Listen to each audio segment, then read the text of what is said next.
Chapter 6 Illusions and Illuminations. Sunlight fell weakly through a curtained window, filling the room with a dull, grayish light through a thin cover of clouds. "Cock-a-doodle-doo," Applejack whispered, automatically, as the first sunlight fell on her face.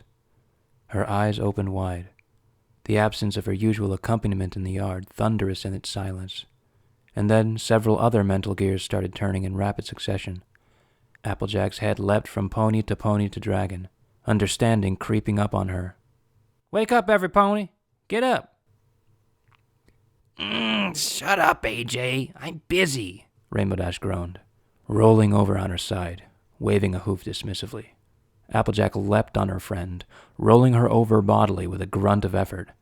"Wow, hey, I didn't realize," Rainbow Dash began, a sarcastic grin spreading across her features. "Twilight's missing," Applejack said firmly, staring down the Pegasus. "What?" Around them, every pony else's gentle stirrings from the magnificent dreams they'd been having. Not about a field at all, which was strange, because hadn't Twilight mentioned something like that?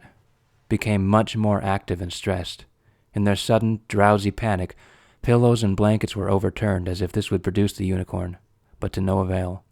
She was gone, and it was much, much later that they had expected to be waking up. Outside, there was a muffled sound of discussion as the sudden activity alerted the guards outside. The door opened to reveal a couple of guard ponies, one of whom was very familiar to every pony. "Ah, you're up, I see." A silver captain's badge gleamed on her blue and silver night guard flyer uniform. "Hey, Dash. It's been quite a while, hasn't it?" "Spitfire?" Dash sputtered. "What's going on?" The Pegasus shrugged. "Well, to be totally honest, I'm not 100% in the know on that," she said in her usual calm, friendly tone. "But Milady wants you guys to chill here for now. So, chill." "You're a palace guard?" Pinkie Pie said, eyes agog in a truly ridiculous expression of astonishment. Yeah, Spitfire replied with an awkward smile. "Dash didn't tell you, huh? I'm not a Wonderbolt anymore, right? Some pony took my captaincy." The golden Pegasus nodded at Dash. "Mayor's gotta make a living, and the weather duty's just not my style." She favored Dash with a sheepish grin. "Actually, since you're here and not going anywhere, I was hoping we could take some time to chat, RD. Haven't seen you since Scoots and I hauled your drunk flanks home after your Wonderbolt send-off party." Dash blushed, as her friends, despite their anxious preoccupation, grinned at her.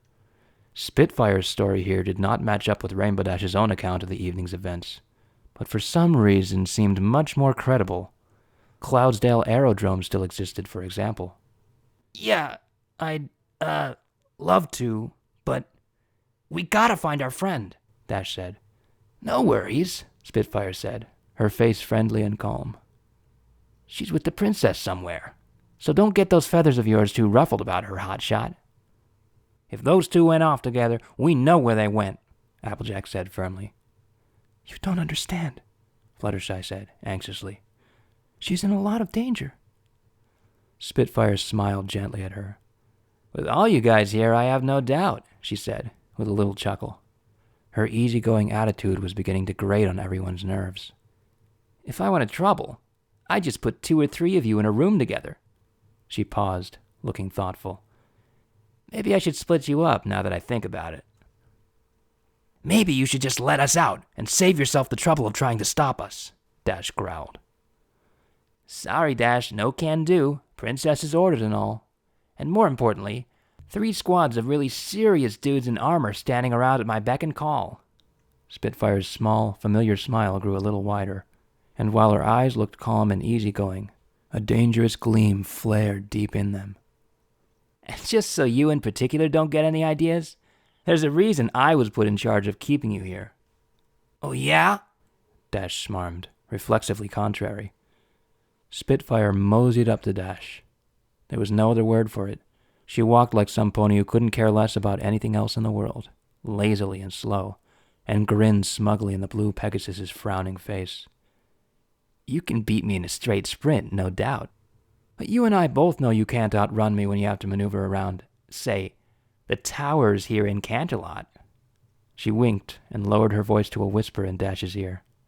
Or maybe you just never really want to. Dash's face was no longer blue, but solid red. Of course, I could always get some wing bands up here if you feel the temptation to have another little race too much to resist, Spitfire added, waggling her eyebrows a little suggestively. I would hate to have to haul you back here in front of every pony in Canterlot. Dash cleared her throat loudly, ignoring the suppressed snickers around her. No, that won't be necessary. She glowered darkly at Applejack, who was suddenly extremely interested in her hoof, grinning madly. Spitfire stepped back, smiling brightly. It's so nice to see old friends, isn't it? She said, with a happy sigh. Spitfire, you don't understand, Rarity said, stepping forward. Luna may have taken Twilight to perform very dangerous magic. The Pegasus scrunched up her face. That sounds kind of like their job, don't you think? I mean, we were supposed to help them, but it's about Princess Celestia, Applejack added, stepping next to the unicorn. They ain't thinking straight. Think they gotta do it on their lonesome. They both might be in danger. Spitfire raised an eyebrow. Well, I don't know anything about that, she said, still calm, but the easy confidence was gone from her voice. But the princess ordered that you six should stay here, and stay here you will, okay? She tried to chuckle flippantly. I mean, come on, guys. This is Princess Luna and the Archmage, right? How much danger could they possibly be in, really? Spitfire had expected explanations, yelling, arguments, things she could just let off with a professional, calm little smile in the noble tradition of guards throughout history, that she could deal with and yawn off, no problem. But the sudden, awkward silence, the anxious looks, as each of them looked to the others for the right words to say. Even Dash, who Spitfire knew from long experience to be terminally inclined to thoughtless bravado, looked miserably worried. The Golden Pegasus's mellow was being seriously harshed. She turned away and stepped back through the door, tossing a worried look over her shoulder. I'll see about that. She looked away, frowning with indecision, then looked back. I'll see, okay? And Dash, think about what I said. Dash's blush returned. About, chatting? Spitfire managed half a saucy grin. No, Dash, about the wing bands. Just stay here, will you? As the door closed, Spike closed his eyes again, curling back into his little nest of cushions. She's coming. I know. Her resolve could be a little more certain. I know. Celestia's eyes felt glued shut. She could feel, barely, the inevitable downward pressure of the sun, her ability to focus on keeping it above the horizon slipping. She dared not even try to sense the extent of its descent, trying to focus instead on marshaling all her willpower on resolving the balance point, where she could just maintain the sun's position, rather than fight its inevitable downward push into the horizon. Pain and strain of prolonged effort dulled everything. She could only just feel the sun anymore. Everything she could manage to summon from her mind was focused on keeping the sun in the sky, fighting off setting. For more than 1,000 years, she had been the eternal sun, shining over Equestria, she chanted in her mind. The familiar thought comforted her. It was a reminder of her identity, the role she had chosen in the darkest of times, the burden she willingly, happily bore for Equestria and all her little ponies. They needed her to shine brightly, to drive away the darkness, to always be there, a constant in the ever-flowing, mercurial sea of change that was life. If she focused on that, drove it into her heart, it would resume its place in the primacy of her mind. Yes, this is manageable. Things just got out of hoof for a time. Focus. Yes. She'll need you. The little truth, whispered gently as if to be the spoken equivalent of a sympathetic caress, filled Celestia's mind with a spasm of fear. In that moment of lost concentration, she felt, with sudden and desperate certainty, the sun slip from her control again. Unbidden, a little whine of terror slipped from her, and humiliated tears welled in her eyes, stinging and biting behind her straining eyelids. She desperately refocused on the sun. The voice, for once, was mercifully silent. Twilight regained awareness with terrifying suddenness, her stomach lurching and eyes opening wide as she took in a sudden breath. She was lying on her back, facing up into an endless blue sky. The air around her was dry as a bone baked under the naked sun, and tasted like the ancient, stale air of the sealed, vault-like basements of the palace library, thick with the strange odor of parchment dust and moldering paper. She took another deep gulp of air, with the satisfaction of a true bibliophile. The ground beneath her had the solid, but almost slippery feeling of fine, dry sand. Indeed, as Twilight rolled over onto her hooves, she had to fight the way it flowed and shifted beneath them. It was black, volcanic sand, Twilight noticed, although something in her cautioned her that this did not necessarily imply that there was a volcano anywhere nearby. Here, things would have symbolic rather than naturalistic implications. "Twilight!" The suddenness of whatever it was made Twilight jump. It wasn't a sound. It was a feeling. It was an awareness that some pony had spoken, as if the past had just now changed so that they had, after the fact. But the voice it hadn't spoken in was familiar. It felt strange to hear, which was a bizarre thing in and of itself. "Luna? Is that you?" "Oh, good. And you're yourself?" She looked herself over carefully, remembering Luna's sense of violation after her own experience here. Yes. I think so." "Excellent. We're already making progress. Where are you?" Twilight frowned. "Don't you mean when?" she asked sourly. "So you're in a memory you recognize?" Even here, Twilight could tell that Luna had recognized the little jab, and was deliberately misinterpreting it to be difficult, that little grin of sly amusement touching her lips. "No, I'm in a desert, I think. The sand is black, like volcanic sand, but it's very fine." "No landmarks? Mountains? Ruins? Anything of that nature?" Twilight took a moment to gaze into the distance, which vanished into a haze of heat. Doing so made her feel uneasy. The black sand was so strange, and holding it and the familiar blue sky in her vision at the same time felt wrong somehow. "No, nothing. Just a desert. There's not even any wind. It smells like a library full of old books. Does that mean anything to you?" "No." "I take it you didn't come here then." "No, Twilight. I woke up in the Temple of Two Sisters. As it." Twilight grimaced. "Sorry, Luna. She peered into the horizon again. There was no sign of anything, or any pony, just a wide, flat, black desert of sand, all perfectly still except for that which slid under her hooves. "Ah, the sun, Twilight. Where is the sun?" "The sun?" "Yes. Is it rising? Setting? This could be significant." Twilight looked up. The sun was directly overhead, high noon. She said so. "I see." "Okay, let's think here, Twilight," her mind said. "What else could have been significant? Deduction requires data." She inspected the impression where she had arrived, and the marks of her minor struggle in the sand, in case they presented any clue about how she had arrived or some hint of directionality. But as she thought about it, a sneaking suspicion that the desert had arisen around her grew in her mind.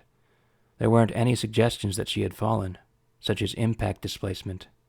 There was just a small, Twilight Sparkle-shaped depression in the sand. Similarly, there was no sign of drifting at all. It was just a wide, flat, dry, strange-smelling sandy expanse, vanishing into the horizon, completely unnatural in every way. She said. "Found something?" Twilight sighed. "The opposite, actually. I'd give a lot for some wings about now." A thought occurred to her, and she began to use magic to create a little disk of sand beneath herself to levitate on. "Twilight, stop!" Luna's voice was suddenly frightened and a little frantic, seeming distant. Twilight dropped to the ground, blinking. What? What is it? Hold on. What were you doing? I was just levitating sand, making a platform to raise myself up on. Why? You started your mane on fire. What? There was a pause which Twilight suspected was supposed to be filled with a little snicker. Okay. Everything's fine. Just a singe. For some reason, you started producing sparks in the waking world. Twilight glowered, bringing a hoof to her face in irritation. No magic then, I take it? Just the magic of friendship for now, I think, sister. Wonderful, Twilight mumbled, with a sarcastic half-smile. Well, let's see then. Maybe I can find a filly who wants her cutie mark around somewhere. One generally finds a way to get under hoof if I try to go about my business in peace. Twilight looked around, and again, failing to find any guide for herself, set off in a direction which failed to be any more or less appealing than the others. Rainbow Dash was still glaring at Applejack, who was grinning madly, shaking her head with the effort of not bursting into delighted laughter. That filly wound you right up the flagpole, the orange pony snickered. You're redder than a red delicious in bucking season. Shut up! Where's the big, bad Rainbow Dash heartbreaker in there on the go now? Looked more like he could barely look her in the eyes for, well, you know. She's got a nice pair of wings on her, for sure. Shut up! Honestly, you two, Rarity sniffed. We have much more important things to be doing than teasing each other. Rarity, I gotta get when the getting's good, don't I? And it's good, and, good right now. Applejack sighed. But you're right, of course. She gave her best friend another smug look, which the Pegasus huffed away from.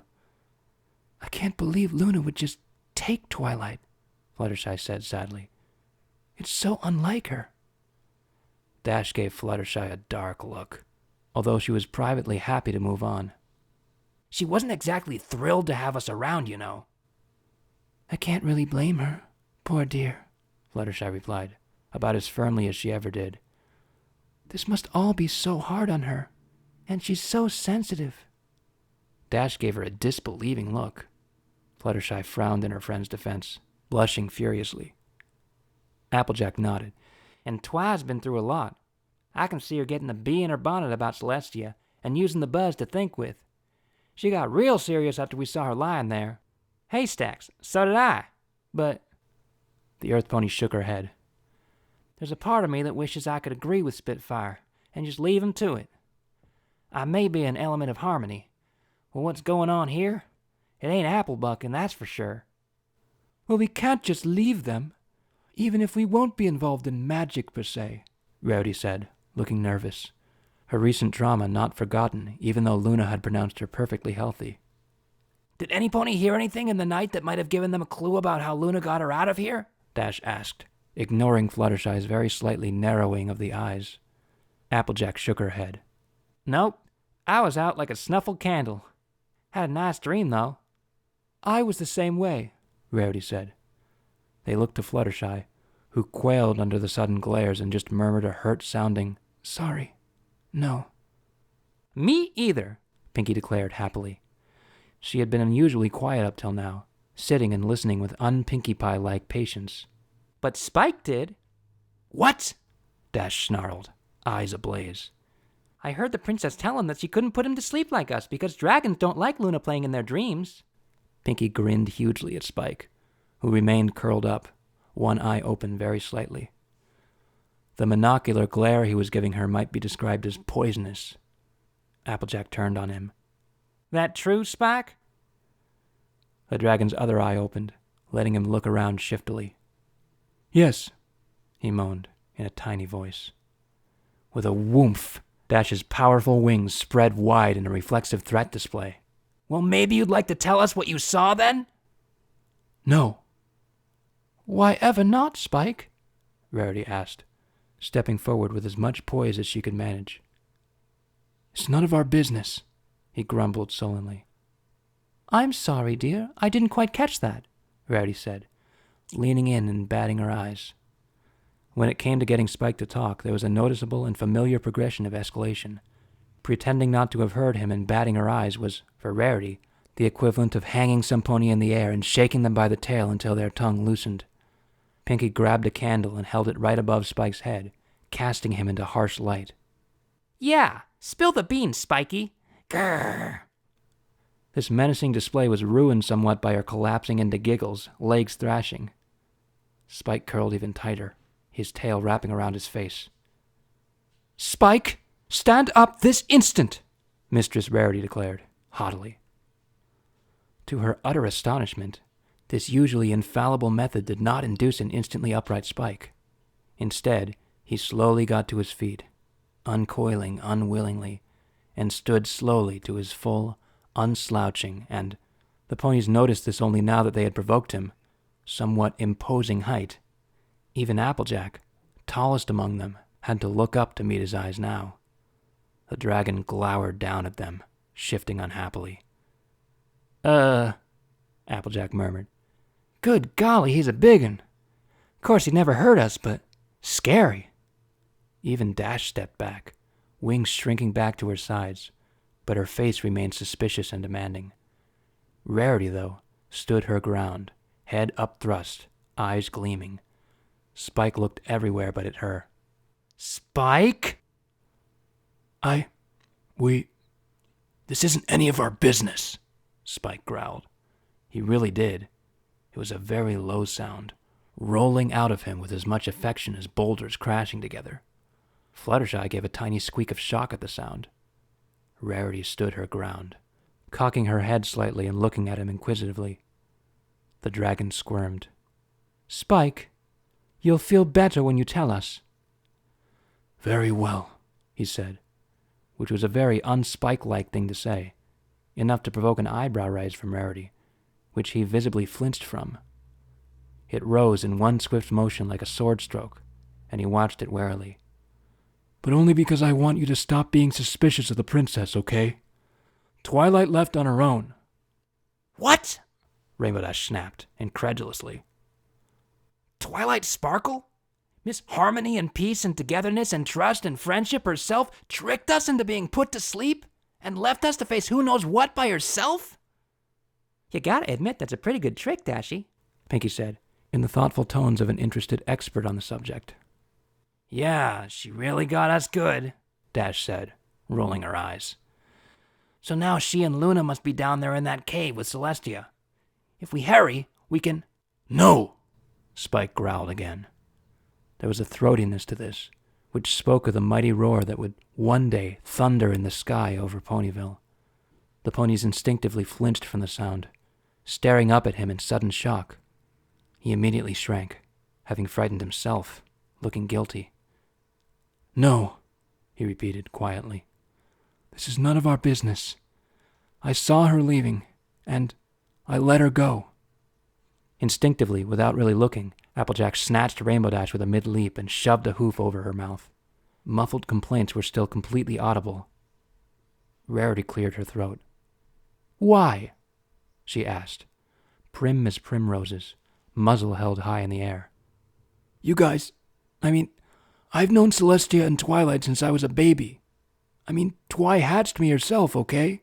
I don't mean to say you guys don't know, but look, Celestia means more to Twilight, and Twilight means more to Celestia than...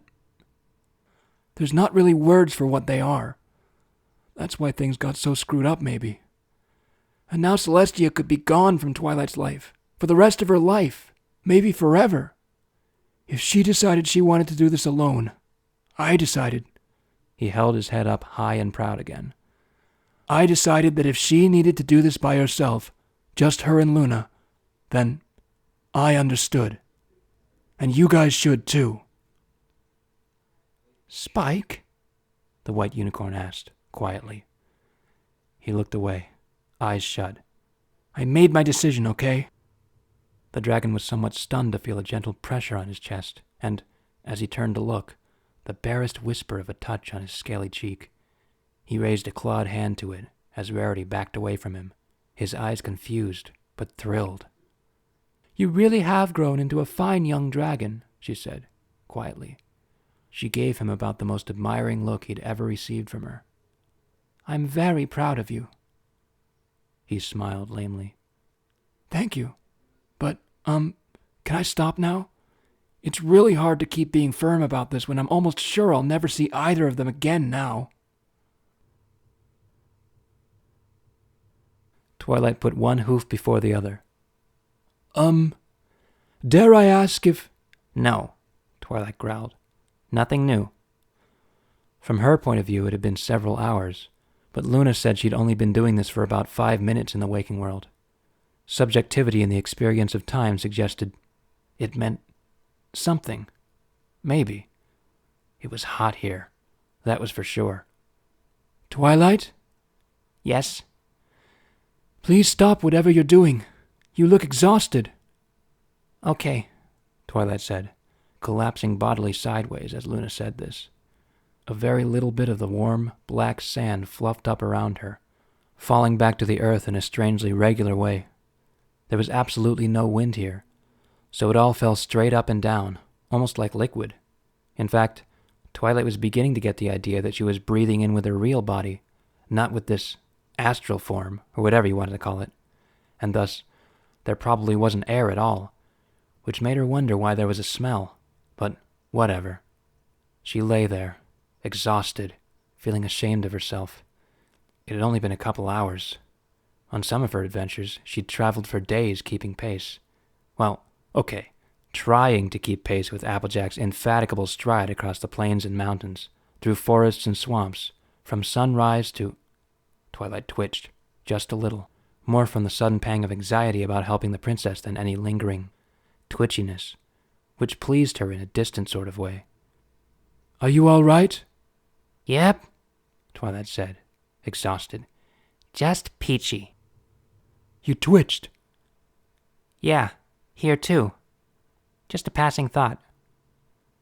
All right, if you're sure. Your body isn't as separate from your mind as mine can be, it seems. Twilight smiled weakly. So no magic. And if I get hurt here, I get hurt in real life. Super.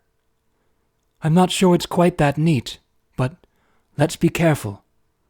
Twilight rolled up so she could look around, although she wasn't entirely sure what compelled her to do this.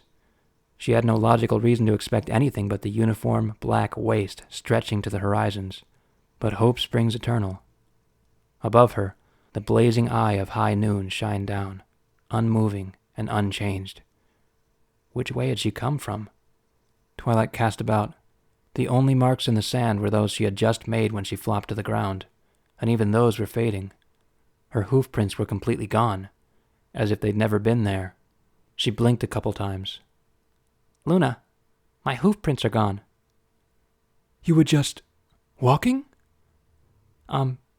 Yes, Twilight said, too aware now how foolish this sounded. A thought occurs. Well, don't keep it to yourself. It is possible that her mind, hasn't noticed you yet. This is a very strange circumstance, after all. There might not be any part of it trying to notice things. Twilight's brow furrowed. It noticed you. Do you think I'm less intrusive? Possibly. Or Celestia's condition has degenerated further. Or both. Of all the times to not have magic available, this is among the more inconvenient. Only among them? Twilight groaned. I've had a pretty interesting life, you know. There was this one time, I must have told you about this, that Trixie showed up again. Oh, I like her. She's so funny. Look, it's a long story, okay? I'll tell you later. The unicorn shuddered a bit, remembering the details. Harmony be blessed, Pinkie Pie had been around. There was a little pause that included Luna's look of unease. I look forward to hearing it. The unspoken vote of confidence, no matter how hesitant it had sounded, was a balm on Twilight's flagging self-assurance. She smiled gently, letting the emotion flow over her, then marshaled her mental resources and set to thinking. Okay, gotta communicate directly with the princess's mind. No magic. Except the magic of friendship. Twilight's eyebrows raised slowly. and she pursed her lips thoughtfully. It just might work. I'm going to try something, Twilight said, in the speculative tones of an engineer who's put some thought into exactly how to move that boulder over yonder with this here matchstick. Something friendship-related. Tell me if anything happens on your end. Very well. Be careful. Twilight got to her hooves, and, tongue sticking out, dragged a hoof across the black sand in careful patterns. The effect was somewhat crude, and she wished she could have used a stick with her magic, but the words were more or less legible. Twilight looked around. Nothing was happening.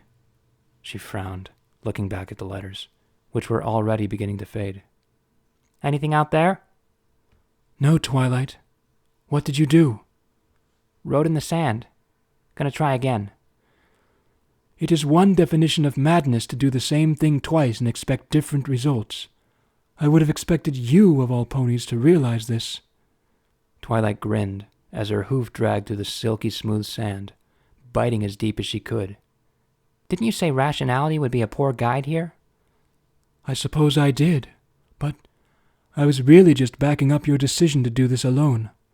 Don't misinterpret me for your own purposes. You know I hate that. A bee complaining it's been stung? How strange. Good heavens, why did she ever stop spending time with Luna? All the more reason to resolve the situation, so that there could be 1,000 more moments like this with her big sister. It was a little weird to say, even in her mind, but in a good way.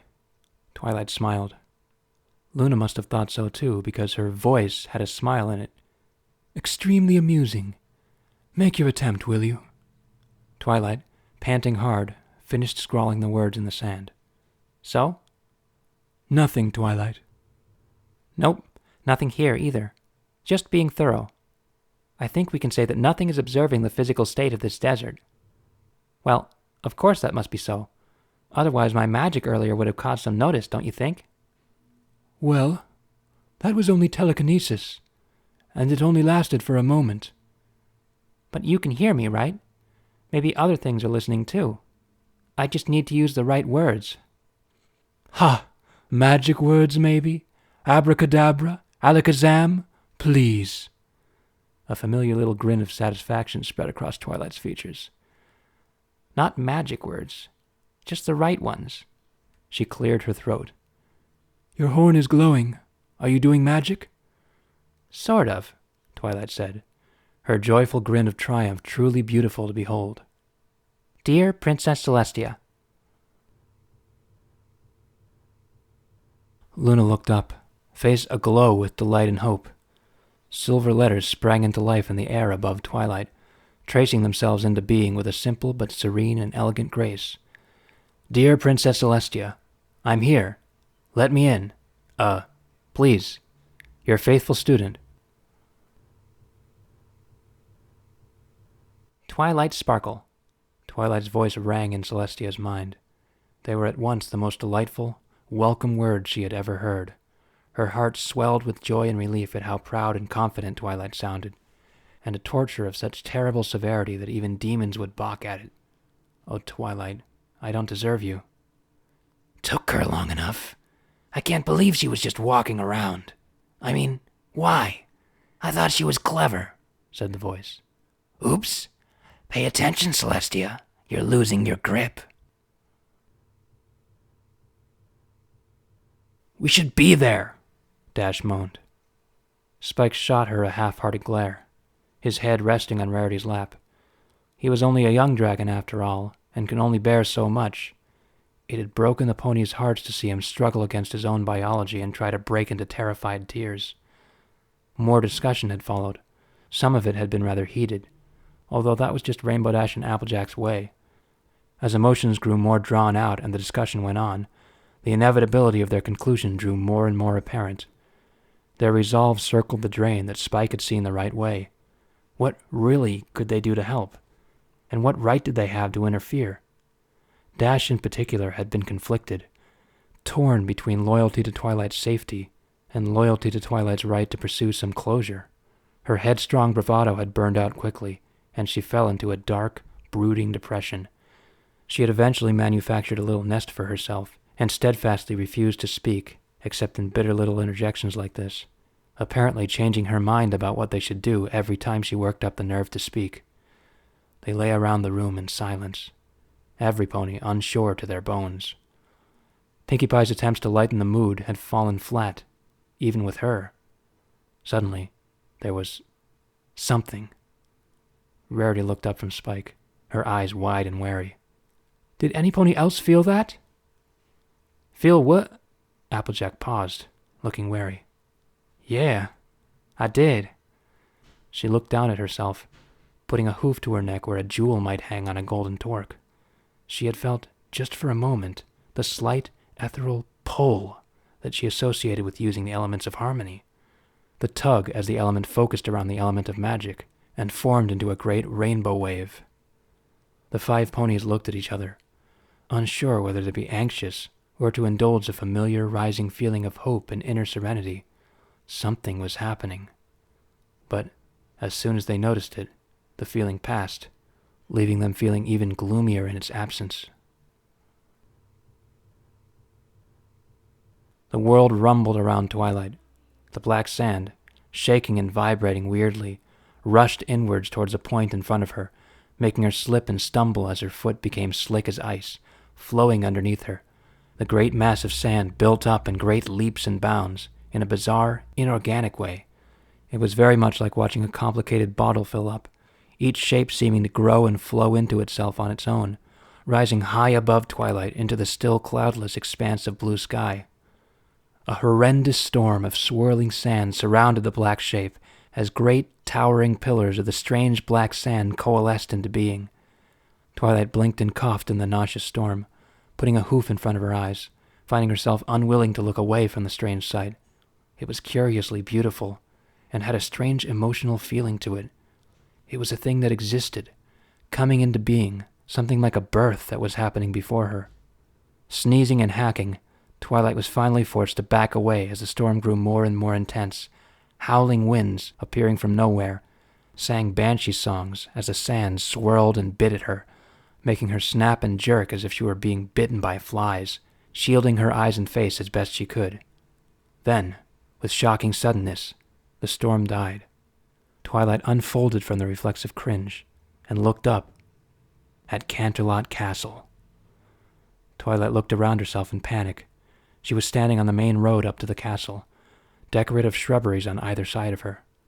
Behind her, the road led down into Canterlot town, and from there, off to the great plains in the shadow of the mountains, towards the south and Ponyville. Twilight! Twilight! What happened? The desert, sort of became... I'm, standing in front of the castle. Twilight stared. The gates were thrown open, but the castle seemed to loom, even now in the midday sun, more than it ever had, even when Twilight was a filly. It was as tall and imposing as, perhaps, most ponies thought it, and there were subtle changes. The decorative rail fences looked larger and thicker, the windows small and dark, the colors muted, the gold gilt dull. Well, something like the castle anyways. Canterlot? Yeah. Can you go inside? Twilight looked up at the golden gates, and further up at the steps of the keep, beyond which lay the annex of the great hall. The great arched doors edged in gold, seeming to swing in as her eyes fell upon them. I think it wants me to. Wants you to? You can feel intentionality from this place? No, nothing like that. It's just that the doors are open. There was a long pause. I suppose there's nothing else to do, is there? Well, it's nice to get some results if nothing else, Twilight said, trotting forwards. As she passed the gates, they slowly swung shut behind her. She turned around at the sound, and watched as the vision of the world beyond was obscured by a strange, roiling mist. Well, that was promising. The unicorn turned back to the annex doors, open enough to reveal a soft glow inside, a strange sort of smoky stuff spilling out of the bottom of the doorway, vanishing as it had rolled along the ground. Equally promising. Can you still hear me? Yes. Are you all right? Twilight set her face in an expression of grim determination. I'm going in. Brave, isn't she? The bravest. Shame there's not an element of courage, eh? But magic's okay too, I guess. There was a pause that nevertheless conveyed a bored grin of intense smugness. She really doesn't understand where she is, though, does she? If only, and this is just a thought, you understand, if only some pony were there looking out for her. She doesn't need me looking out for her anymore. Well, your sister is half tagging along, I think, so that should be fun. Let's watch, shall we? The voice added eagerly. Celestia tried to refocus her attention on the sun, but every sound Twilight made caused her face to twitch into a little grimace of anxiety. Focus. For Equestria, you stupid old nag. Put the sun back in the sky and rise. For every pony. That includes her, after all. There was a knock on the door, but it was mostly for politeness' sake.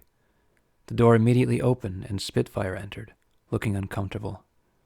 Her eyes roamed around the room carefully, taking in the muted scene with growing unhappiness. Even Rainbow Dash was just lying in a stack of pillows, facing out the window, her body limp and face listless. Applejack looked up. "Howdy," she managed. The guard captain tried to reform her usual patient smile, but like a match lit in the wind, it flared, sputtered, and failed. As she searched for words, she chewed her lower lip just a little. Look, guys.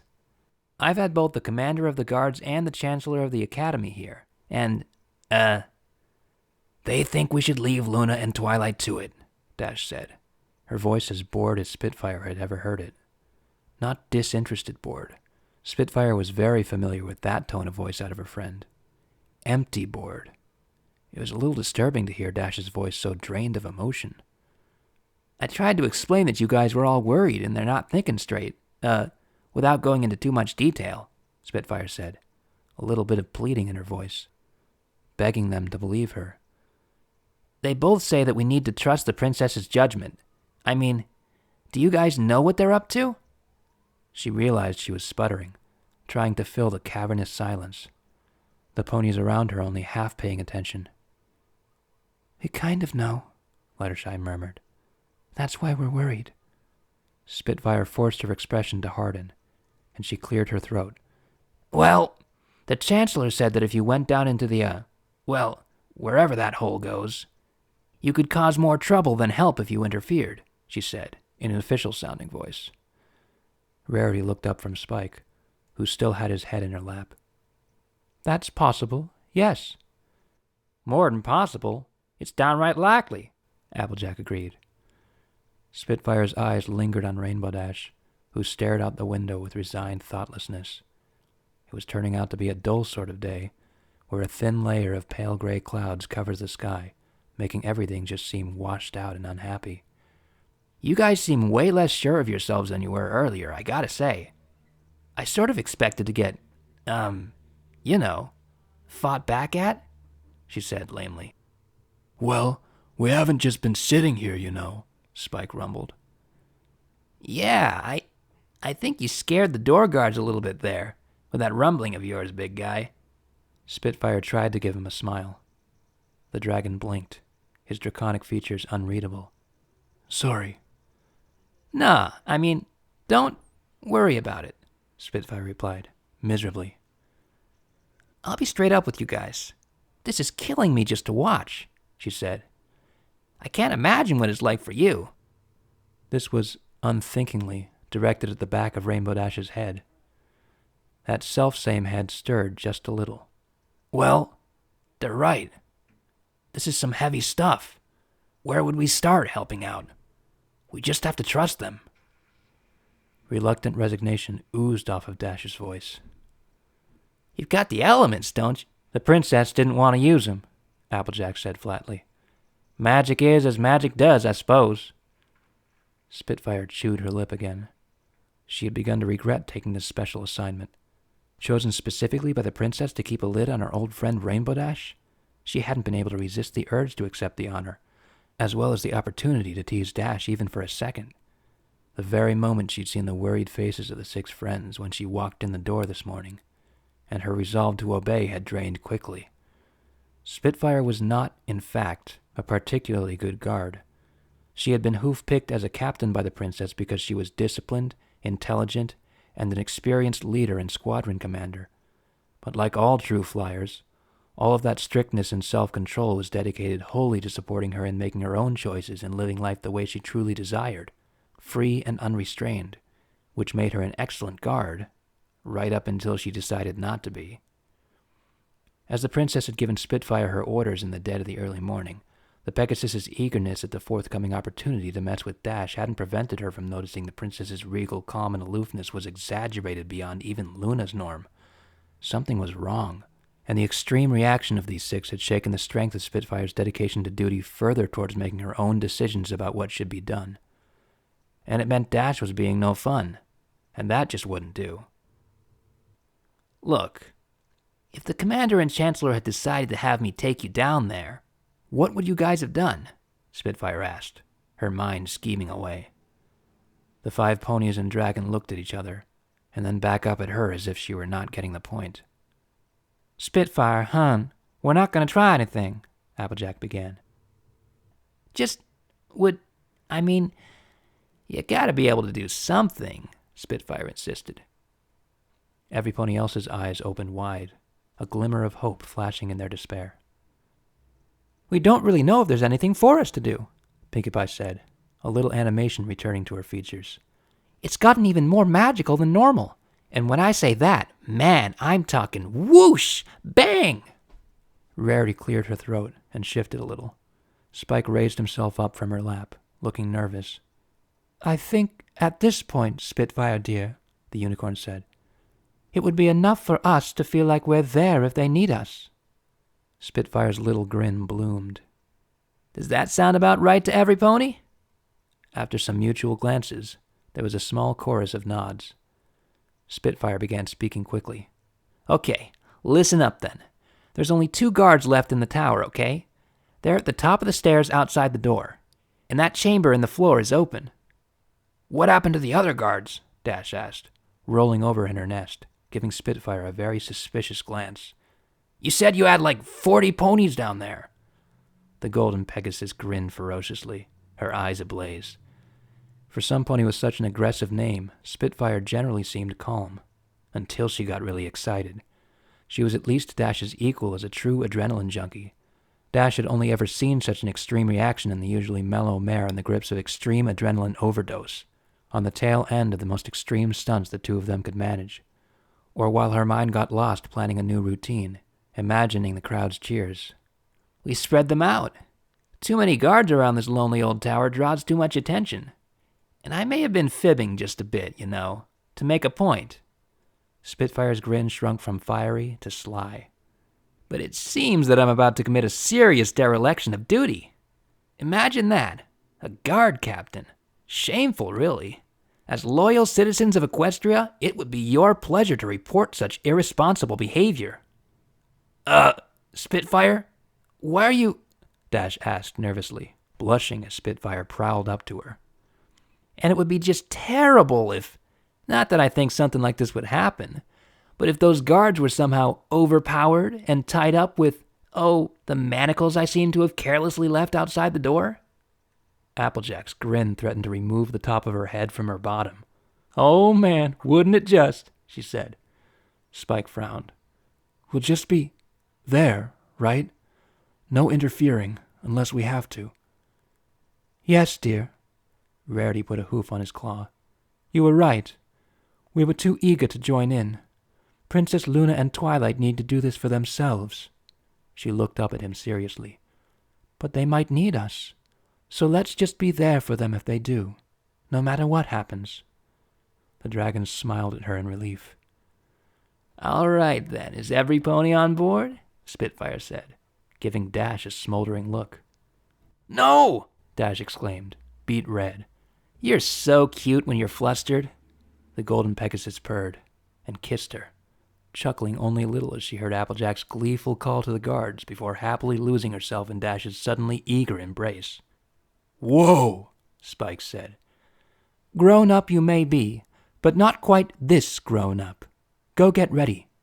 Rarity gave him a little shove with a hoof, and the dragon lumbered away, blushing. She shook her head at the pair. Honestly. Twilight wandered the castle. It had been more or less her home for years, and she knew it very, very well.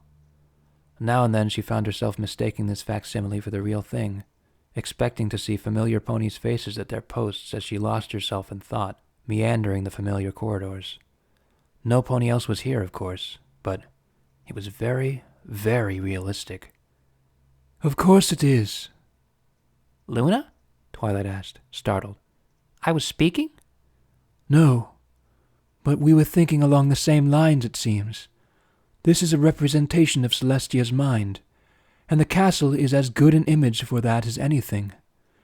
She's probably around here somewhere, lost or trapped, but the other rooms might be emotions, memories, dreams. You sound eager. This is all very different than anything I have experienced before. It's all very interesting, but it makes sense, doesn't it? Twilight paused. I'm deeper in Celestia's mind than you were in mine, aren't I? Well, I'm not sure.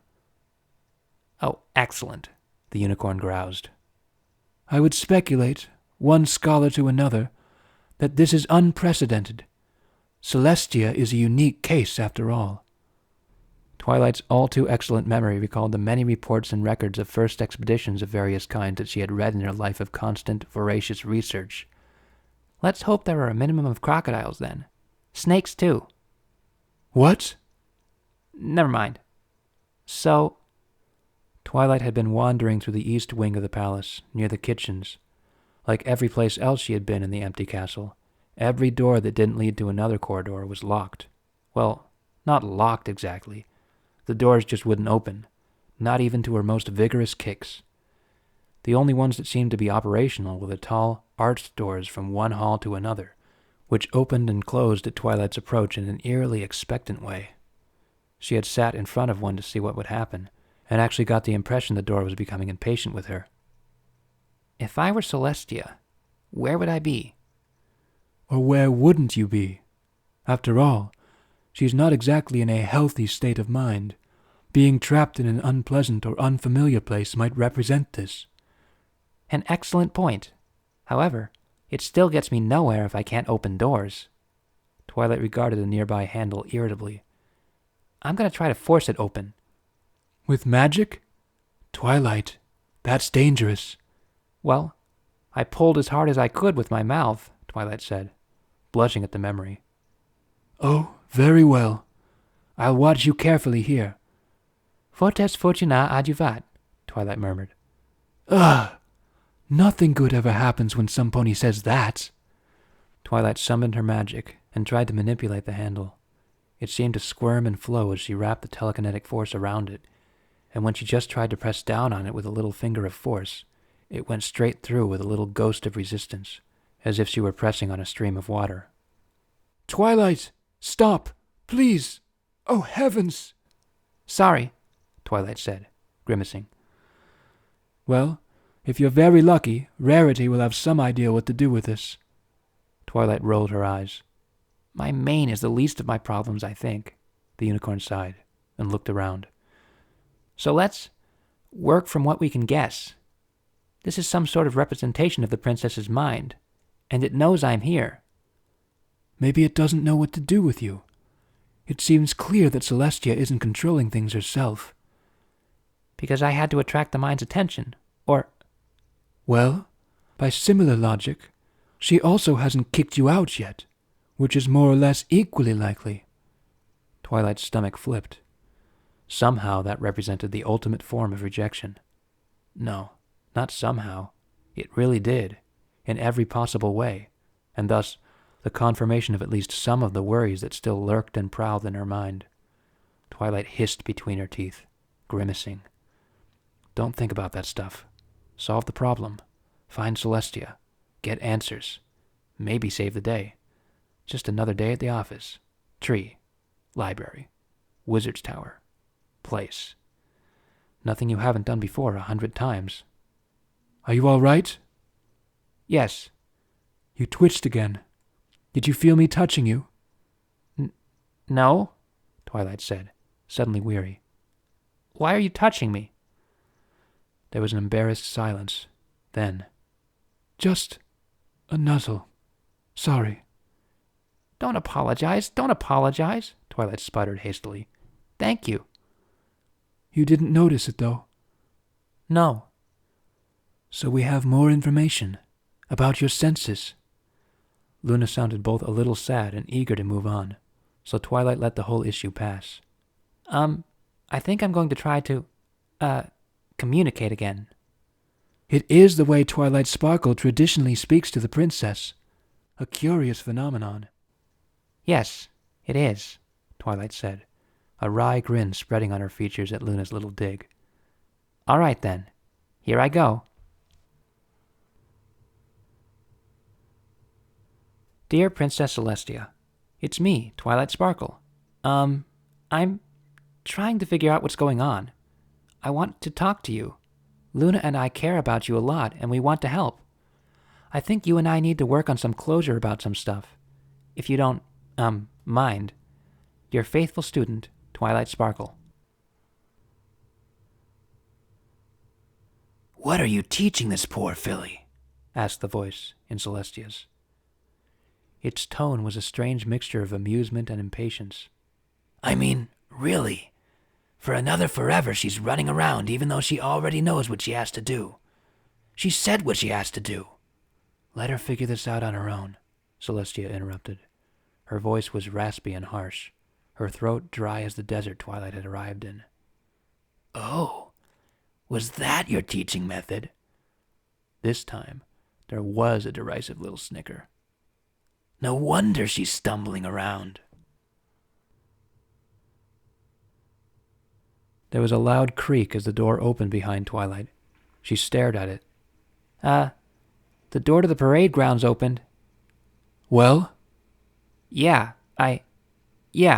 Twilight said, and stepped through.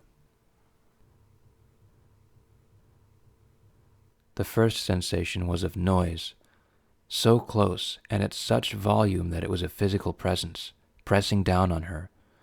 Twilight felt her heart try to match rhythm with the bass drum, which pounded away as the symphony orchestra around her blared the Pride of Equestria, Movement No. 3, March of the Wizard, the theme of the Academy. The rising height of the final few bars rang in her head even after they had finished playing. The grounds were packed to the brim. As her mind reeled with sensation, Twilight tried to latch on to recognizable images. She saw before her the familiar faces of her parents, hugging tightly, her mother weeping proudly, her father's face split in two by its grin, her friends, all her friends, the elements, Sakura, various apples, Spike, every pony and every body were in the front row, barely containing their urge to cheer and laugh and dance around. Behind them sat noble ponies, dignitaries, emissaries of foreign nations, prominent scholars, and other ponies of importance, all looking pleased. The sky was blue, the sun was shining, the air was fresh. She was wearing her cape, the one Rarity made her. Twilight looked back at it in wonder, feeling the brooch bite at her neck a little. The downside to having such a pointed cutie mark, she supposed. She was also wearing a broad-brimmed hat. What the hay was going on? "Citizens of Equestria," announced a familiar drawl behind her. Twilight spun in place, to see the fat face of the Academy Chancellor standing behind a podium, suspended above which was an enchanted iron ring which amplified his voice. The thunderous noise it made had surprised the audience, and he was adjusting it a bit with his magic. "Oh, excuse me," he burbled into his beard as he fiddled with it, peering intently. Twilight began. "Citizens of Equestria, and of course, honored guests from many lands. I, Fireheart the 32nd, Chancellor of Her Majesty's Academy for Gifted Unicorns, am honored to present you, Her Majesty, Princess Celestia." The Chancellor's voice roared at her despite his efforts, but the crowd seemed immensely pleased by what he had said. Twilight frowned. this isn't how...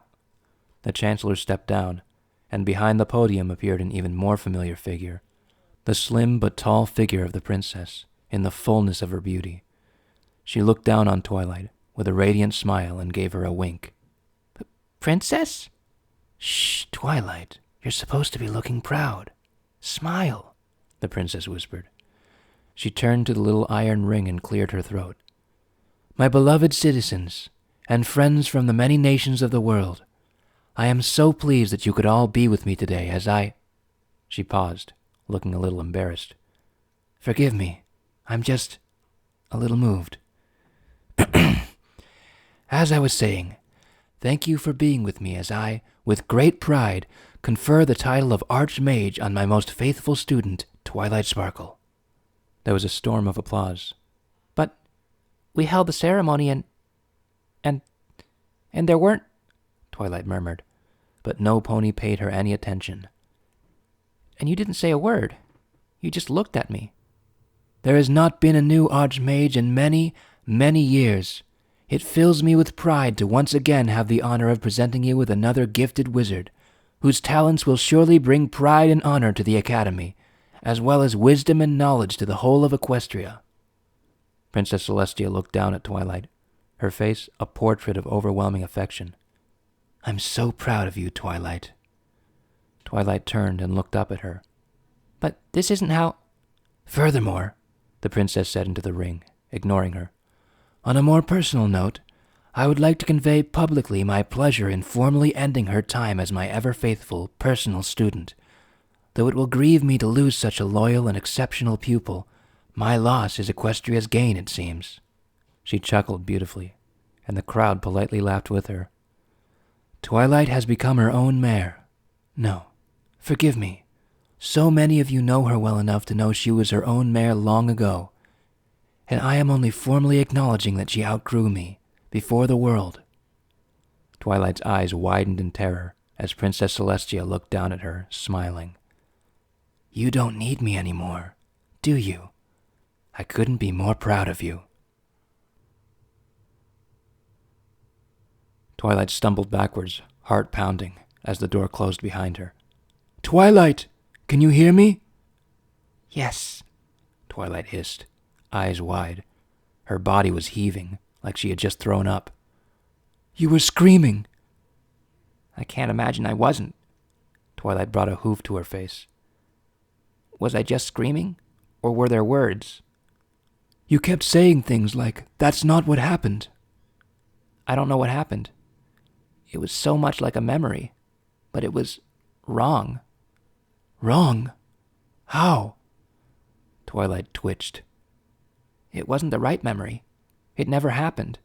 It was a ceremony raising me to Archmage, but it was on the parade grounds, not the Hall of Histories, and there were hundreds of ponies there. I mean, you remember how it actually was. There were only about 20 ponies. Pinkie Pie couldn't come, for example, but she was there in this vision. How strange. And I felt like it was directed at me. There was a Princess Celestia there. She told me I didn't need her, and that she was proud of me. You're very clever to pick up on that, I think. It's not her, just a vision of her. Twilight hugged herself. I feel awful. Here, anyways. You look normal here. Twilight, I think this is more dangerous than I expected. If you were just moving through memories, that would be one thing, but I think her mind is trying to trap you or scare you off. Well, it won't do so by trying to convince me I don't need her. As Luna had instructed, Twilight consciously remembered the dream. It filled her with warmth and surety, just as it had in the waking world. It wasn't about what Twilight needed anymore. She had everything she needed. It was about what she wanted. Still, I think we have to... To what? I have no idea. I wish I could be there with you. Twilight closed her eyes. For what it's worth, I do too. Thank you. I have to try again. I'm going to go somewhere else in the castle and try to speak to her. Twilight got to her hooves, a little unsteadily, and set off determinedly. I'm still not sure if the actual location I'm in has any meaning or can provide any advantage, but there is a place I could try, which might give me a home field advantage if it does. Oh? Where? I can't believe, Applejack stammered. Her heart throbbed. Why'd I think that was going to work? Next to her, wings bound by a thick, belt-like leather strap and legs bound in metal shackles, Spitfire blushed crimson and gave her a sheepish smile. I don't know. My part worked out pretty good. She looked up into Rainbow Dash's eyes, and they gave each other a gentle smile. We're all very pleased for you two, Rarity growled. She'd be covering this black eye up for the next couple weeks, and the manacles chafed. You guys need to stop asking me to be the one to hold ponies down, Fluttershy said. She was the only one who was unbound, since all the guard had to do was look at her and she froze. I'm sorry, but I'm just not very good at it. Spike, who was rather expertly chained such that any movement whatsoever could almost certainly break something, huffed irritably, releasing a plume of green smoke. You might have mentioned they were unicorns. Hey, sorry. I was a little caught up in the moment, okay? I'm too used to being in charge of Pegasi, I guess, Spitfire chuckled. Ah, well, I was getting tired of being a guard anyways. You can only fly around the palace so many times before it gets boring. Well, how's 10 years from next Friday sound as a time for your first date? Pinkie Pie said, happy as anything even though she was wrapped from the neck down in sturdy iron chains. I can get you guys an extra cupcake free at Sugar Cube Corner. Being the mayor has perks. I love it. First, Spitfire mused. Dash, what have you been telling these ponies? Rainbow Dash, if at all possible, turned even redder. Oh, well, since we have the time, you might as well fill any gaps in our knowledge, Applejack said, giving Dash a wicked grin. Next to her, Spitfire did the same. Dash's face went stormy. Spike sighed, looking up at Rarity and Fluttershy, who gave him the most sympathetic and apologetic smiles they could. He tried to return it, but couldn't help that the corners of his broad mouth were tugged downwards as if lead weights were tied to them. I'm sorry, Twilight. Just be safe, okay? Dear Princess Celestia, that wasn't the kind of closure I meant. Professional closure. No, I mean, I get that. I think you and I need to talk about what our relationship really is. You're faithful. The door to the room where Twilight occasionally stayed overnight as a filly creaked open. Twilight looked at it carefully, swallowed, and stepped through. Twilight opened her eyes. She felt warm and comfortable. She didn't care to move, which suddenly seemed like altogether too much effort for too little benefit. The smell of home surrounded her. Old wood, breakfast cooking on the stove downstairs, her books. Everything seemed fine, comfortable, familiar. She let her eyelids droop again, drifting back off to sleep. Here in her old bed at her parents' house. Wait, what? She sat up in bed suddenly, looking around carefully, studying every inch of the room. This place was more bare lately than it had been when she was very young. Even when she lived in the palace, at the tower, her room at her parents' home had been filled with the little trinkets one accumulated, little physical memories. But now it was a room that her parents left unfurnished for guests, with one particular guest in mind, who visited all too infrequently from distant Ponyville. It had that strange feeling of being a room prepared for you by someone else, where even familiar objects seemed slightly strange. And breakfast was cooking downstairs. Alert now, Twilight could hear the sizzle of eggs on a skillet, one of her mother's least favorite breakfasts, so Twilight always indulged in it whenever possible. When she and Spike had first taken up residence in the library, he'd actually gotten a little creeped out by her gleeful little giggles as she fried herself 2 sunny-side-up eggs for the 7th day in a row. The unicorn stepped out of bed, carefully, trying not to make any noise on the creaky floorboards that had been the bane of her youth as she tried to sneak out to stargaze, or, on that one silly night, to attempt, as a filly, to sneak into the palace forever after a fight with her mom about teleporting in the house. She stepped down the hallway and carefully descended the stairs. ears alert for any sound. She heard nothing except the sounds of some pony busy in the kitchen, chopping, pouring, scraping, cabinets opening and closing, the gentle ring of magic manipulating tools with careful precision. Fear, or something like it, gnawing at her, she stuck her head around the corner of the stairwell, as she had so many times as a filly, and stared. Oh, you're up. Good. I was hoping this would wake you. Twilight felt glued to the spot. Rage boiled in her heart. How dare you? Princess Celestia, in Twilight's mother's best white apron, was making an omelet. Nothing in her life had lit Twilight's fury so readily.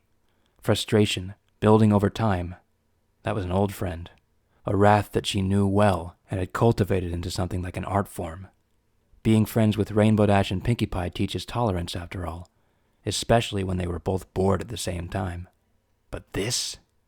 Oh, Celestia had to know. She took tea with Twilight's mother occasionally, after all. They must have talked about this, privately, between mares, come to an understanding. Celestia smiled. Do you want green onions in? I'm afraid I don't remember. This was an unfamiliar sensation in Twilight, this immediate, flaring rage, and she didn't know how to control it. The best she could do was compress it until she could speak. She prowled around the stairwell and into the kitchen, her hooves clopping with terrible gravity. You are not my mother. The words came out in quick succession. 1-2 punches of undiluted, barely restrained, mind-frying fury. Celestia smiled at her, patiently. You said you wanted to know the truth about our relationship, she said. So, here you are. I'm sorry. I've been a little selfish. You are not, Twilight repeated, my mother. By what standard? Any. Celestia actually laughed, bright and delighted, as if at a child asserting that something couldn't possibly be true because it just couldn't.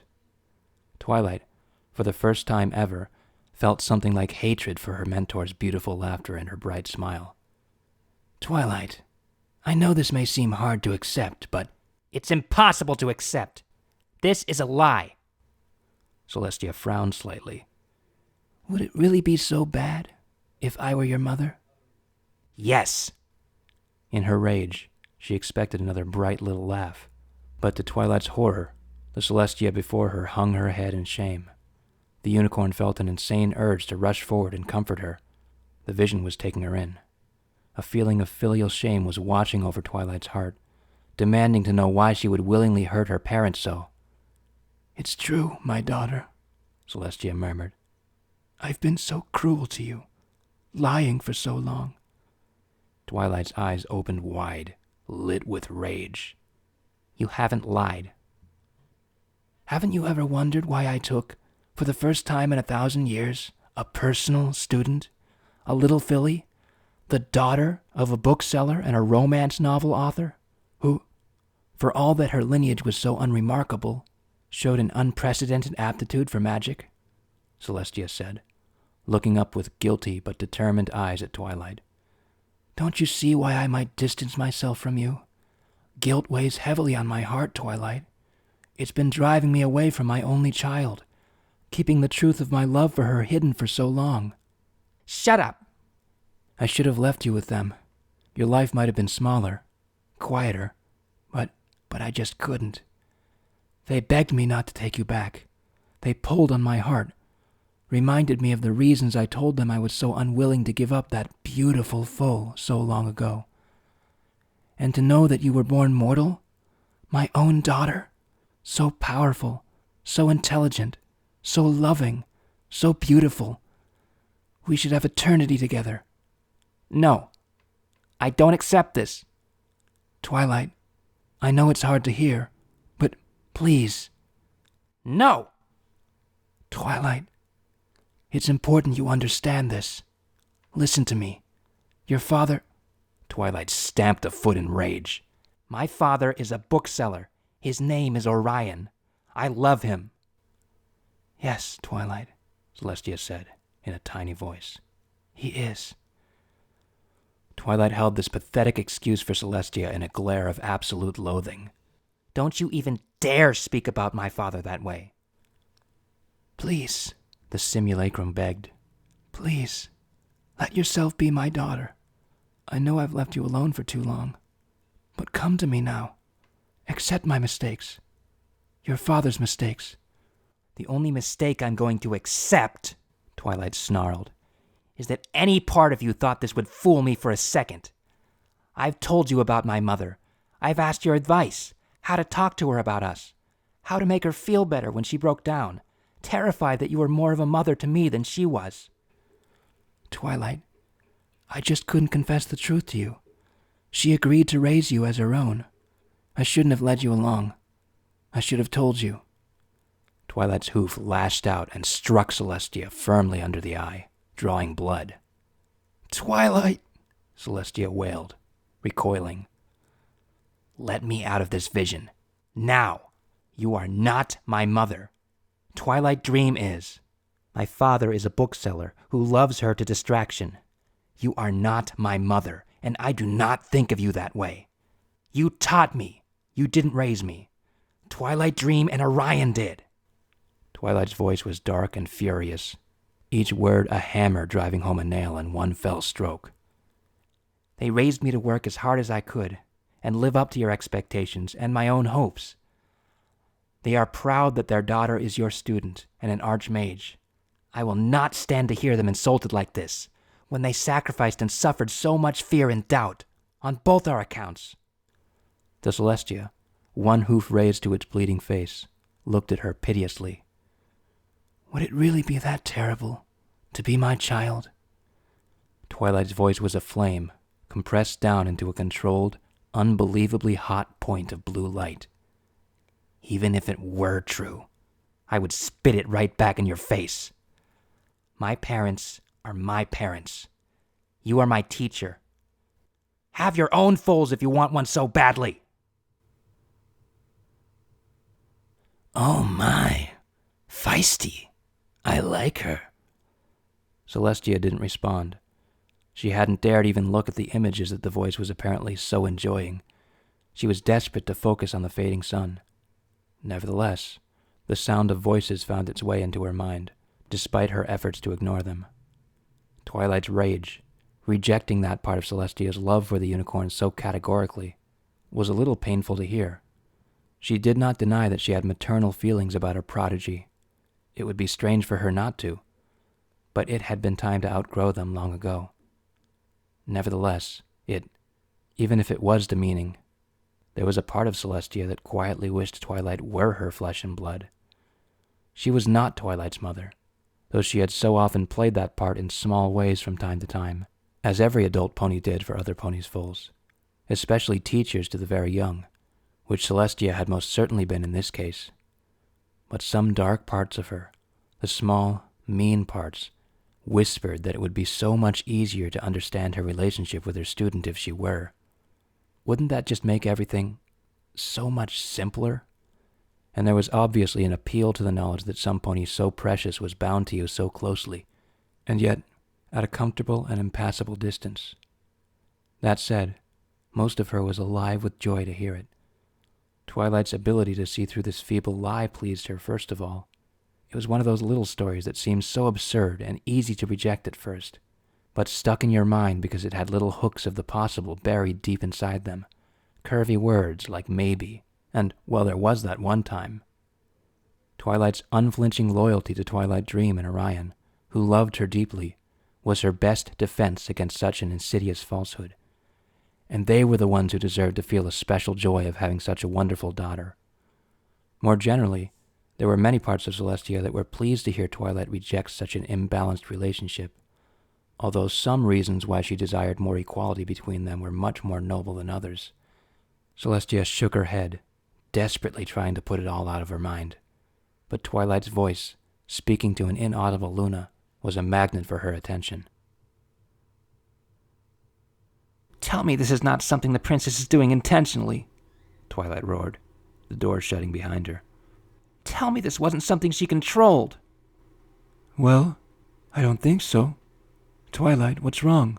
What happened? Twilight huffed out her anger, snorting loudly. She tried to convince me I was her daughter. Well, the thought has crossed my mind from time to time. Not you too, Twilight snarled. I am not her daughter. What makes you so sure? Twilight fell onto her haunches, face firm, her rage spitting and snarling in her mind as it cooled from white hot to a smoldering red.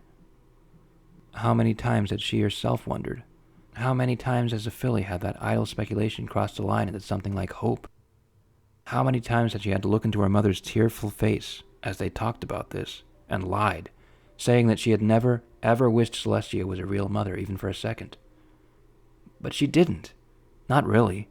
The thoughts came less and less often as she grew older, but having them all shoved in her face, hearing that beloved, trusted voice speaking the secret, guilty wish of her filly's heart? No. It had been too much. And the wake of the rage, the burning trails in her mind where adrenaline had surged so recently, was agony. Her head throbbed angrily. Twilight clutched her head in her forehooves, eyes slammed shut. Her parents were generous and loving ponies who had endured their daughter being remote from them for much of her life, knowing that she was getting something from Celestia that they could never have dreamed of giving her otherwise. And they were so, so proud of her. Twilight loved them. Even if somehow it turned out she was Celestia's natural daughter, Twilight Dream and Orion were Twilight Sparkle's real parents. I said it here, I said it to her in there, and I'll say it again now. Even if she were technically my mother, she's not my real mother. My mother is my mother, and my father is my father, and that's that. I admire your conviction, no matter how poorly stated. Twilight sneered. Hilarious. If it helps, I'm not entirely sure if my sister and I can... Look, I know you're just trying to help, but just give me a second, okay? I'll be fine. It was just kind of intense. Silence from her elder sister was a blessing just now. Twilight gave her next move some thought. I'm going to her study, Twilight said eventually. What is your reasoning this time? Twilight sighed.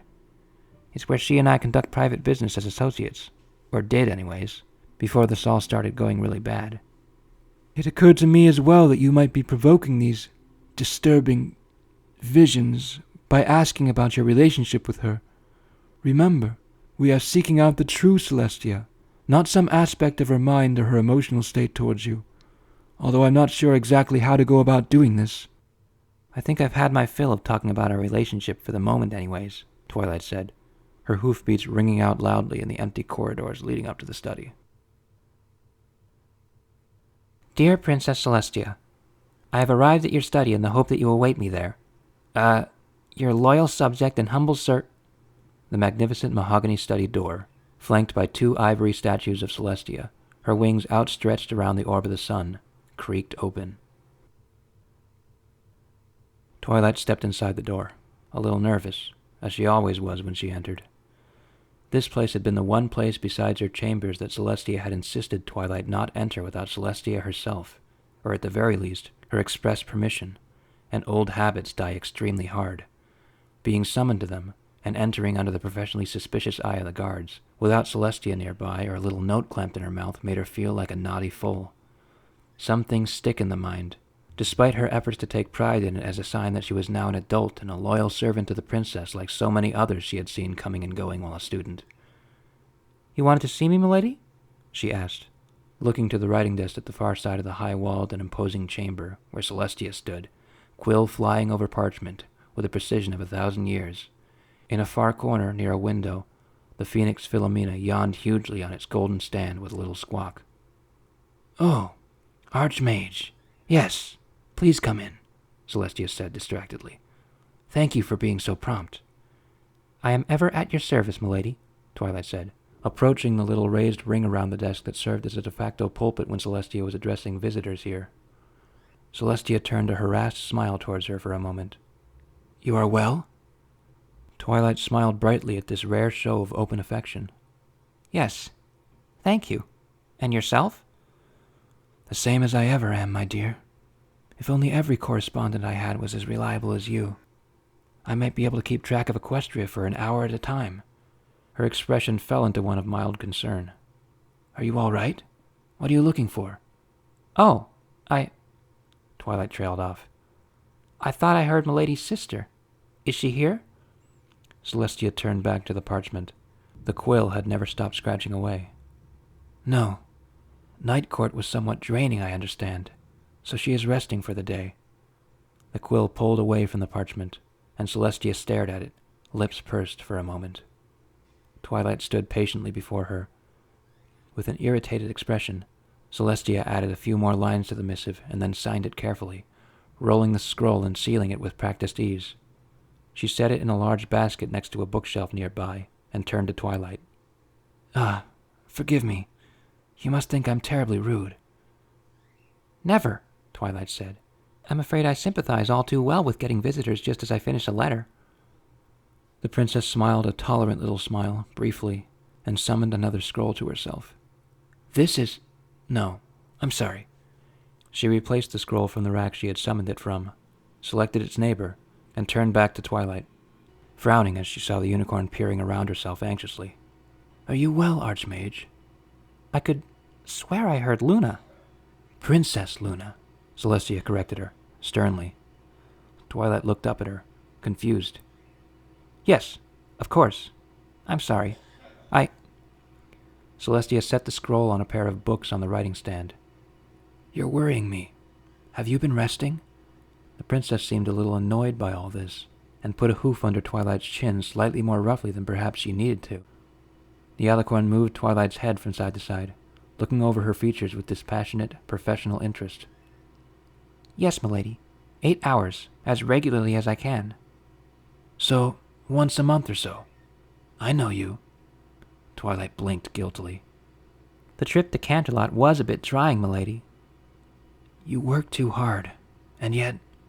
Celestia let Twilight's head fall from her control, and gave her something like a sympathetic look. It pains me to take you to task for it. You are, indeed, the humble servant you claim to be in your letters. My kingdom, for 10 more like you. I serve at milady's pleasure, of course. Of course. Celestia summoned the scroll. Here are the candidates for the upcoming trials. Do look over them, would you? The Chancellor puts a great deal of stock in your opinion. Twilight! The sound came from Philomena.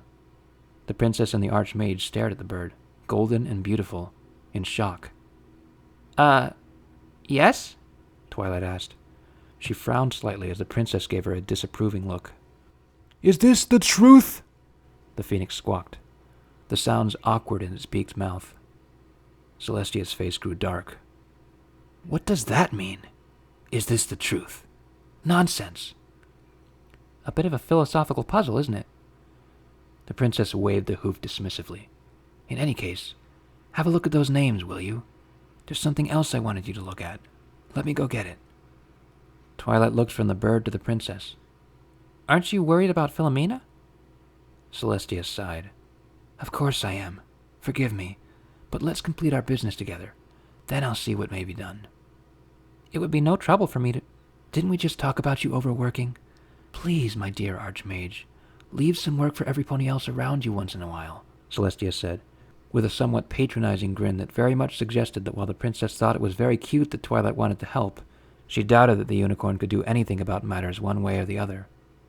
Twilight felt an unusual pang of... Well, no, it wasn't a pang. She felt humiliated and miserable, even though everything was completely normal. And what was with her immediately offering to help with that obnoxious bird? She hated the wretched creature. She unrolled the scroll. Make her address you properly. Twilight yelped and dropped the scroll, heart racing. It rang and rolled on the ground with a loud metallic noise. Alien thoughts suffused Twilight's mind, confusing her. Her vision swam, as if she were seeing this room and a strange parody of it at the same time. A pleasant, brightly lit place, more like a sitting room than a study, welcoming and friendly. Celestia returned, hooves clacking irritably on the floor. What has gotten into you? Honestly. Milady? Princess? Do you feel anything strange? Everything seems out of sync all of a sudden. Twilight staggered, leaning against a bookshelf, which fell beneath her weight. One overwhelming desire consumed her mind. She wanted Celestia to call her the right thing, not Archmage, some other title. "I don't feel anything," Celestia said, a little sternly, annoyed by having to take care of a grown-up mare on top of everything else. "I think you're ill. You need to rest. Lie down. Now, Archmage, you're stumbling." That's not my name. Twilight slurred. Don't call me that. That's not who I am. She meandered forward drunkenly and collapsed on her side through a glass table, shattering it. In a way, she managed to catch most of the pieces before they hit the ground. What happened? Hurts. Can't think right. Blood pooled rapidly on the floor. "Twilight!" Celestia cried. Her apathy and slightly cold professionalism vanished. Her face, which had been tight and cold, was now the familiar warm and open face of the princess. Twilight's face screwed up. Familiar? Celestia had always been haughty and businesslike. This friendly face was a strange one. Why did everything hurt so badly? Why did nothing feel real? And why was she so desperate to be called the right thing? The princess cradled Twilight's head, carefully avoiding the little gashes and shards of glass there. "Twilight Sparkle!" Nah. Twilight moaned. Call me the right thing. How I sign letters. She coughed, and blood stained the alabaster hoof of the princess, shattering on her gilt shoe. Panic bloomed in Celestia's eyes. "My humble servant? Loyal subject?" she asked desperately. Twilight's eyes rolled back in her head. Nah, like I am a filly. What you call me? Celestia, breathing shallowly and panicked, looked down at Twilight's ruined torso and whimpered, her mind screaming at her immense memory for some words that would satisfy the nonsensical wish of her dying student. Finally, out of the depths of recall, as if another pony's voice spoke in her mind. "My faithful student?" The voice had said nothing as the scene played out, but now, "Just couldn't let it go on, Be quiet!" The first breath, taken in deeply as Twilight's eyes opened wide, was a fiery agony. As air spread across places her brain still thought shards of plate glass were piercing her. Ah! Twilight howled against the sudden pain. Foolish filly!" That's nice to say to some pony who's dying, Twilight whined. "Me, not you. And you're not dying." She was lying on her back in the bright corridor outside the study. Twilight looked down as best she could. Her body failed to be riddled with grievous wounds. Oh. She got to her hooves, the weird psychosomatic pain fading. What happened? It was like I was another pony. "You changed your name. Names are important." Twilight scrunched up her face. No, I didn't. "Twilight Sparkle, Archmage and my most skilled colleague, you know very well that Twilight Sparkle is not your only name." Titles are not names. "Correct. Titles are words that mean what you do or have done. Names are words that mean who you are." You're talking about faithful student, Twilight said warily. "You began signing the last letter, so to speak, with humble servant and loyal subject, the way you have been signing them since you and Celestia began the final stages of your drifting apart. There is a part of you which believes that was necessary to be who you are to her, or you wouldn't have used it to try to get her to take you seriously. Is that who you are?" Well, no. I mean, I am loyal, but... "I should say, is that all you are? Remember when I told you, in your own mind, that the last thing Celestia needs are more subjects?" Twilight frowned, feeling foolish. Well, no, I suppose not. That there had been a doubt in her heart at all made her squirm guiltily, both for shaming herself and for, in a small way, rejecting herself the special relationship she was seeking to reforge. "Then don't address yourself that way, unless that's how you want Celestia's mind to treat you. You need to be her faithful student if you're going to be anything more than useful to her." So, my self-perception and how her mind reacts to it are driving visions here? That's what I believe in any case. Because you defined yourself incorrectly, you were trapping yourself away from yourself. I lost my connection with you almost instantly. I had to work hard to find you again and force my way into the vision. So this is totally subjective? Not quite. I think I figured it out. When you address her, you're defining yourself to her, providing her mind with a frame of reference for dealing with you. So when you asked your mind for a definition for your relationship, it tossed out a relatively safe role for Celestia emotionally, a mother. When you called yourself her humble servant, I imagine you were seeing something to that effect. A bit of a perception trap. It was awful, Twilight moaned. She remembered that Celestia, proud and distant, and how Twilight had been perfectly happy fawning for her with truly wretched obsequiousness, desiring only to be useful to her beautiful but aloof mentor, her self-denial total, her being so willingly enslaved that even the irritated, half-caring attentions of a monarch giving out orders was a joy. So, moving on from there, Maybe if I managed to speak the truth about her feelings about me? Or, no, not quite right. If I correctly self-define and address her the way she wanted me to, I might gain more access. Luna's voice was strangled and unhappy. Twilight could see in her mind's eye the irritated frown the dusky princess got when she was frustrated and worried, even here. That just seems too neat. But I'm not sure what else we can conclude from this. There's something else, Twilight said thoughtfully. In the vision, towards the end, well, this vision involved a very aloof Celestia, as you might have guessed. But at the end, I was hurt, rather badly, and the Celestia changed into something more like the real one. She seemed confused, but... That's odd. You don't think... No, I do. And that makes me very happy to hear. Celestia might be in there somewhere trying to help you. I know that she would never willingly let you come to any harm if she could help it. Twilight suddenly remembered something. My body. Cuts. Long ones, but shallow. What happened? I fell through a plate glass table. There was a fretful pause. Try not to do it again, sister. Twilight felt that it would not be appropriate to point out that this had been a direct result of Luna's attempts to wake her up. Ungrateful, certainly. So, are we letting go of the idea that where I am has any meaning to what happens? I shouldn't think so. In the mind, context and the connections between things is everything. I'm going to the library then, Twilight said, after some thought. Let's be a little more careful with forward planning. What exactly do you intend to do? Twilight smiled. I'll ask if I can be her sister, too. The guards changed. The two who had suppressed the impromptu prison break brought their replacements in and explained in detail exactly what had happened, taking a certain amount of relish and license in the exciting tale of getting the drop on the most famous heroes of Equestria.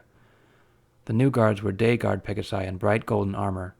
One of them looked extremely young, and was somewhat awestruck to see two of his favorite wonderbolts of all time grinning up at him sheepishly. "Don't get stupid, Colt," one of the massive night guard unicorns growled at him. The young Pegasus's face took on an expression of exaggerated seriousness, and he sniffed at them haughtily. The door closed behind them as they left.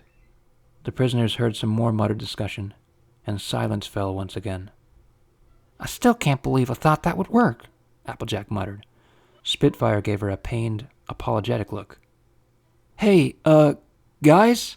Spike said nervously. Something was weighing heavily on his mind. Rarity gave him a little smile, expecting him to be fretting about Twilight.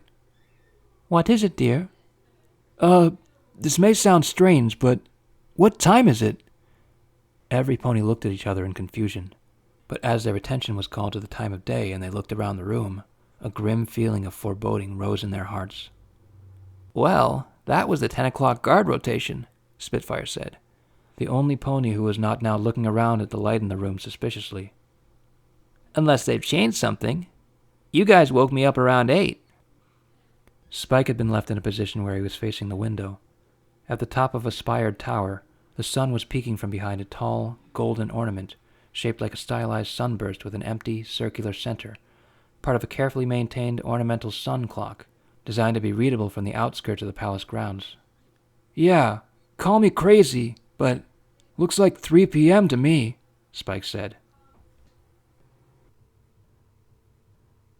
Twilight rounded the corner and approached the broad, red lacquer doors to the Royal Library. The Academy Library was bigger, of course, but here was proof that bigger was not always better. The Royal Library was a testament to the art of bookkeeping, its contents carefully managed by a proud lineage of Equestria's finest archivists and scholars. Here could be found rare scrolls and books of ancient lore of such antiquity that only Academy-trained unicorns were allowed to handle their crumbling pages with the most precise telekinesis possible.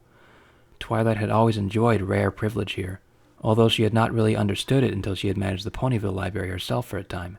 She had given little thought to extending the same rights she had enjoyed here as a filly to some of Cheerily's students, and, well, Scootaloo had brought back the Ponyville library's copy of Second Wind's Art of Flight eventually, along with a bag full of bits to pay the fees. It had been Twilight's first real special privilege as Princess Celestia's student. Oh, she had been allowed to wander the palace more or less freely, but there were quite a few other ponies with that freedom. But to be allowed to take the Celestia Mobile to her room overnight after a brief lecture from a stern librarian, Madame Redmayne? Even the princess had been shocked to find Twilight snoring happily on the floor in front of the telescope, the ancient book carefully propped up and open to that night's star chart. It had been, in retrospect, the first lesson on the magic of friendship, although of course she hadn't written a report to the princess about it. She had merely taken care to return the book much earlier than Madame Redmayne had requested, and had been awarded one of the sour-faced mare's fleeting grins. Twilight had only been offered the very rare chance because of her status as Celestia's student, but the respect and future lenience she earned had been the result of the respect the little unicorn had shown in return. Twilight looked back on that now, and realized that it had been good to learn not to rely on her unique status for the things she wanted in life early on. Even now that the librarian was a creaky, ancient pony who spent most of her day dozing in the sunlight, Twilight was always respectful and obedient to her, and thus was accorded even more indulgence than the Academy's most respected faculty. For example, the old mare didn't glare at her too harshly when she took 1 or 2 scrolls more than the limit of 6 back to her reading desk. Respect was a two-way street, between the Archmage and the head librarian, and they walked down it willingly. Twilight blinked out of the reverie, shaking her head and breathing deeply to clear her mind. Madame Redmayne wouldn't be waiting for her here, which was a shame, because nothing on earth would have comforted her more than the gentle snores coming from the old rocking chair, creaking with soothing regularity in front of the east windows in the early afternoon. She could do with some comfort about now, which is why she had decided to come here. Luna hadn't asked, and even if she had, Twilight wasn't sure what she would have said.